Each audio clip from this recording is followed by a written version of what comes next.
वसई विरार परिसरात आगीच्या घटना वारंवार घडत असून आता नालासोपारा पूर्वेकडील भागात फर्निचर दुकानामागील कचऱ्याला अचानक आग लागल्याची घटना घडली आहे। नालासोपारा पूर्वेकडील आचोळे तलावाच्या समोर असलेल्या परिसरातील 4 ते 5 फर्निचरच्या लाकडी शेड असलेल्या दुकानांच्या पाठीमागे साठवून ठेवलेल्या कचऱ्याला अचानक आग लागल्याची घटना बुधवारी घडली।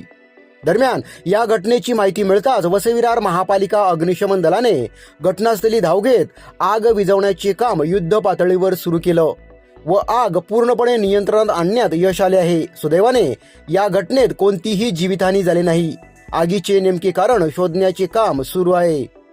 या एकूणच घटनेबाबत अग्निशमन केंद्र अधिकारी विशाल शिर्के काय म्हणाले पाहूया। साधारणतः 10:30 ते 10:35 दरम्यान आम्हाला कॉल आलेला आहे की अशा प्रकारे फर्निचर दुकानाला आग लागलेली आहे। परंतु हे जी रस्त्यावर जी फर्निचरची तुम्ही दुकानं बघताय ही जी ओपन शेड याच्यामध्ये टाकलेली आहेत बांबू आणि पत्रावळ्यांच्या याच्यामध्ये, त्या फर्निचरची मला वाटतं साधारण 2 ते 3 दुकानं आहेत ना। ही 3 दुकानांमध्ये त्यांचा जो वेस्टेज हा सामान आहे, म्हणजे त्यांचे जे जुने फर्निचर वगैरे जे ते लोक घेऊन येतात त्यांना डागडुजी करून नवीन फर्निचर बनवतात आणि नंतर ते सेल करतात।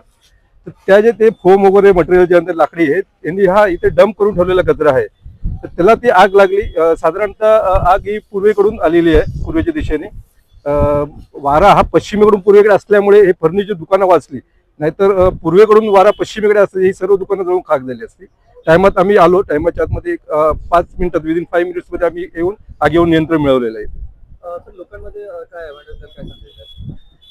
अवेअरनेस सांगायचं, हा जो कचरा आपण जो तिथे बिझनेस पण करतो, बिझनेसचा कचरा तिथेच डंप करून ठेवतात। आजूबाजूचे जे हे बिल्डिंग्स आहेत त्यांचे काही ना काही कचरा आहे, म्हणजे एक कचरा वगैरे आपण तयार करून ठेवतो आणि तिथे आग लागायचं आपण, म्हणजे एक कंबस्टिंग मटेरियल आपण तयार करून ठेवतो।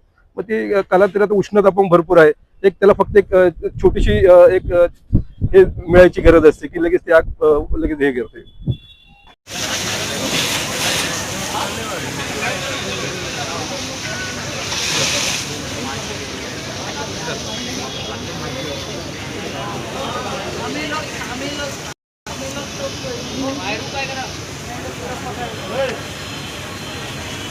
एकदम